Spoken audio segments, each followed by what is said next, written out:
Standing in the kitchen, I'm holding the very first avocado of my life. And it's not because I'm 6 and I've never had the opportunity, or it's not because I'm living in a foreign land and avocados are not available to me at this time. It's because I am a grown-ass man who has spent his entire life eating cheeseburgers and Twizzlers and Pop-Tarts, and this is a foreign object to me.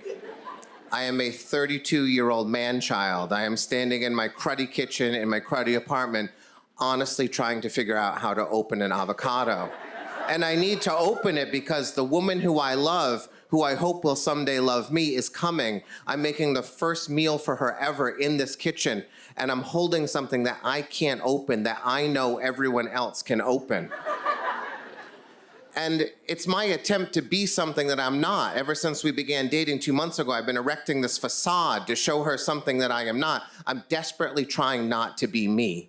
And so I've done things like I bought a shower curtain so that the bathroom does not shower with me.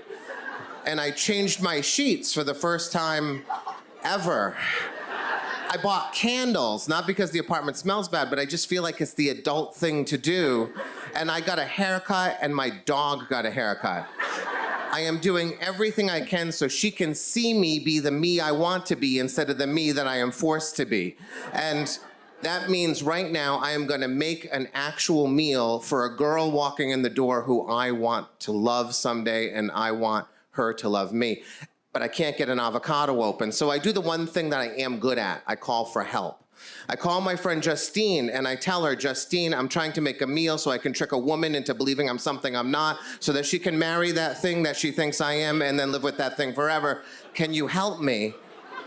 And when she's done laughing, she explains to me that I need to get a knife. And so I get a knife and she explains to me how to cut this thing open. There's a pit in the middle, by the way. You don't eat it, you just throw it away.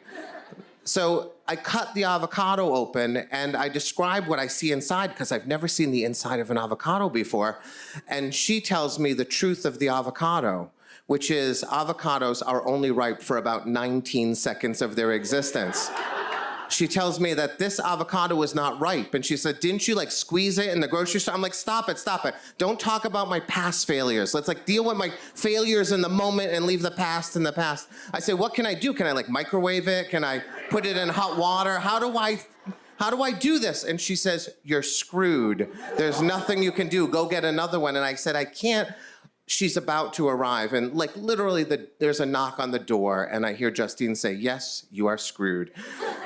So I answer the door and she's there and she is as perfect as she has ever been. And I just feel so awful that I could not make her a meal. And it's an avocado melt that I'm trying to make. It is a grilled cheese with a little avocado on top. That is my failure. And so she comes in and I tell her what I've done and I point to my disgrace in the kitchen. And there's an avocado on a cutting board. There's a lemon, too, that I was supposed to zest. I had no idea what a zest was. I hadn't even gotten to that. And she laughs, and she goes in to look at my mess. And then she picks up a piece of paper next to the cutting board, and she says, what's this? Is this a recipe? And I say, yeah. And she looks closely at it, and she says, is this Martin's recipe? And I say, yeah. About a month before, we were at Martin's, a restaurant in the Berkshires, a place she had been going all her life. And while we were having breakfast that morning, she said that the avocado melt at Martin's is the greatest avocado melt in the world. So when I got home that night, I called Martin's to get the recipe, which was like 16 years ago, which was a thing, because that's not like take a picture and text it to me. That is use a phone as a phone, like hold it to your head and talk to a stranger and convince them to take a menu and photocopy, like zoom, zoom, and put it in an envelope and mail it to me. It was a thing. And now it's here on the counter, and now she's holding it. And she's holding the menu, the recipe of the avocado melt. And I watch her melt. Like she smiles and starts to cry at the same time. And I don't understand it first because this is something I can do. I can use the phone, and I can call people, and I can convince them to mail things. But this mess in front of her, that's my failure. And she walks over to me and she kisses me in my kitchen.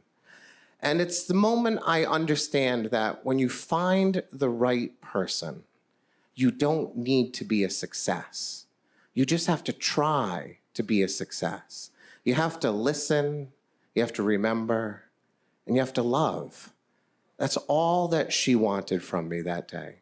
Not the food, but just knowing that I saw her and knew her and listened to her. And so we have been married for 13 years. And I have tried 3 other times to make my wife an avocado melt. And I have failed every time. But every morning I wake up, she does not divorce me. Somehow she has married that facade that I created, that in the end, all she wanted was me to be me. I didn't need to make anything for her. I don't need to do anything special for her. I just need to try like hell every day to keep her loving me. Thank you.